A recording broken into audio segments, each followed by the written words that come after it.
To this. So, what do you think made this show so different and so iconic? What do you think were some of the things that did that? Well, I think just the fact that we're talking about it today showed that it had a little something extra, that it was going to endure beyond just its original run, and I'm very grateful that it has, because so many people have come up to me and said, I love that show either when I was a kid or I love showing it to my kids now that I have kids. And,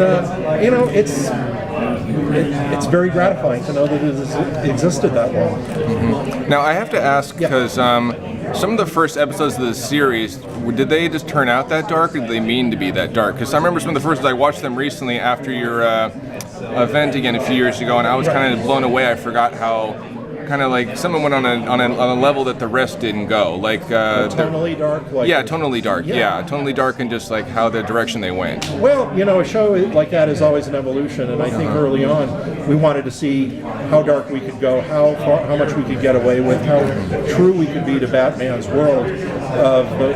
Because at that point his world was of the Tim Burton movies and the Frank Miller books, and that was the current reflection of Batman. So we wanted to do that. We wanted to borrow little bits from every other iteration and kind of put it through our process and be true to what we enjoyed.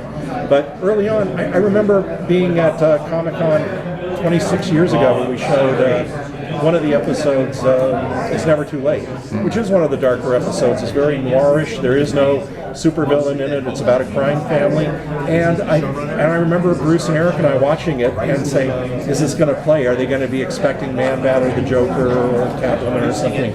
And the episode started and there was just silence. And I'm going, they either love it or they hate it. And afterwards, everybody applauded, and they got it. For 22 minutes, we pulled off a noirish crime story, and I thought that was great. And then I thought we could go anywhere. Bring on Mr. Freeze, bring on Poison Ivy, bring them all on. And so my last question is, what is one of your best memories of getting to work on this show? One of my best memories is there's so many. All the actors we've dealt with, and we've had the pleasure of bringing in. But I think one of my fondest memories is watching the rough cut of Heart of Ice. When that came in, there was no music, there were no sound effects. It was just the straight footage, and grainy and kind of awful looking. And Bruce Timm said, come into my office. And I'd written it, he directed it. We just watched it in silence for a few minutes. And after it was over, we just kind of looked at each other, shook hands, and said, well done. It was just like, okay, we pulled it off. Pulled off that episode, now we got 64 more to do. Nice. But at that moment, it was like, okay, we got a show, we can do this. It's looking great.